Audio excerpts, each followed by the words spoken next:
বিসমিল্লাহির রহমানির রহিম। Hello everyone, আসসালামু আলাইকুম ইউটিউবের সকল ভাই ও বোন। আশা করছি আপনারা সবাই অনেক ভালো আছেন। আলহামদুলিল্লাহ, সৃষ্টিকর্তার অশেষ রহমতে আমিও ভালো আছি। তাই চলে আসলাম ছোট্ট আরেকটি ভিডিওর সাথে।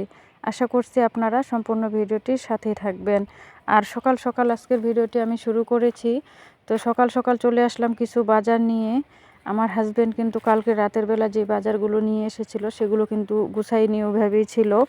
তো সকালবেলা যেহেতু আগে রান্না করতে হবে, সেই কারণে কিন্তু বাজারগুলো গুছিয়ে নিচ্ছি আর সেটাই আপনাদের সাথে একটু শেয়ার করতেছি। তো আমার হাজব্যান্ড নিয়ে এসেছিল পেঁয়াজের ফুল, তারপরে ছিল টমেটো, আর ছিল পেঁয়াজ, আর আরও কিছু কিছু বাজার আছে, সেগুলো আমি একে একে আপনাদেরকে দেখাচ্ছি।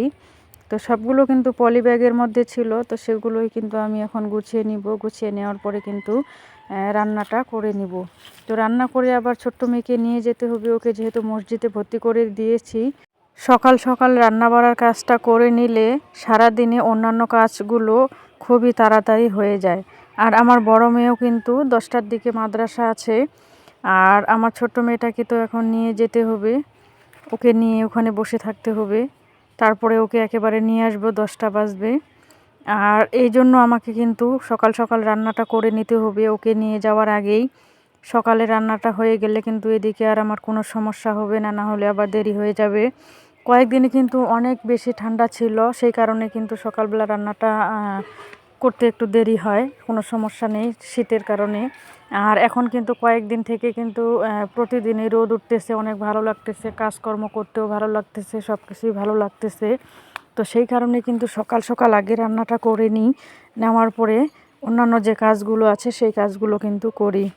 আর আমি কিন্তু বাজারগুলো একে একে গুছিয়ে নিয়েছি। এখানে কিন্তু কিছু নাস্তা নিয়ে এসেছিল, বিস্কিট, পাউরুটি, আর হচ্ছে সাবান, হুইল পাউডার, পাতাকপি ছিল, সিম ছিল, বেগুন ছিল, আর ধনিয়া পাতা ছিল, পেঁয়াজের ফুল ছিল।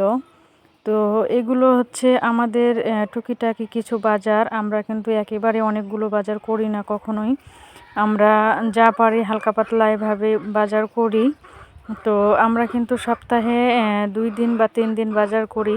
শুক্রবারে একটু বেশি বাজার হয়, তো তারপরে কিন্তু আরও 2 দিন করি। তো 3 দিন মিলেই আর কি আমাদের সপ্তাহটা বাজারে চলে যায়।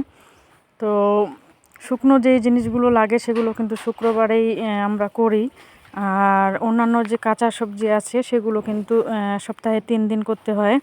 তো এইভাবে কিন্তু আমার সারা সপ্তাহটা চলে যায়। তো এরপর বাজারগুলো গুছিয়ে নিয়ে আমি কিন্তু রান্না করে যে যে জিনিসগুলো আমার প্রয়োজন সেগুলো কিন্তু নিয়ে আসলাম। তো আজকে আলু বেগুন রান্না করব, আর সিম আলু একটু ভাজি করব। তো এই দিয়েই কিন্তু আজকে চলে যাবে আমার সারা দিন। তো আমি কিন্তু খুব কমই রান্না করি, তো একটা দুটো তরকারি হলেই কিন্তু আমার হয়ে যায়।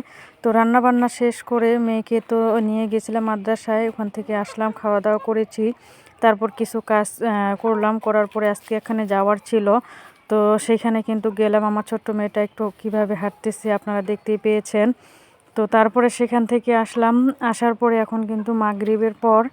আর মাগরিবের পর কিন্তু কিছু আটা ছিল ফ্রিজের মধ্যে, ভাবলাম যে বের করে কয়েকটা ভাপা পিঠা বানিয়ে দিই বাচ্চাদেরকে, তো নিজেও খাওয়া যাবে, বাচ্চারাও খাবে।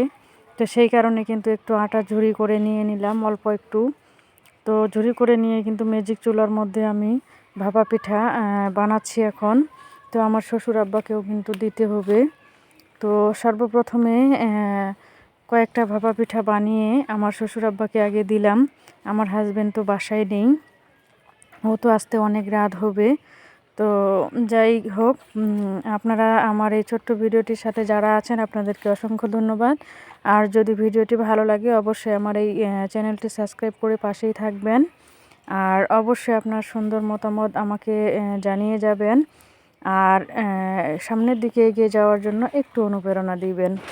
তো এই ভাপা পিঠা শীতে কিন্তু অনেক ভালো লাগে। এই ভাপা পিঠাটা কিন্তু সবাই অনেক বেশি পছন্দ করে, আমার কাছে অনেক ভালো লাগে।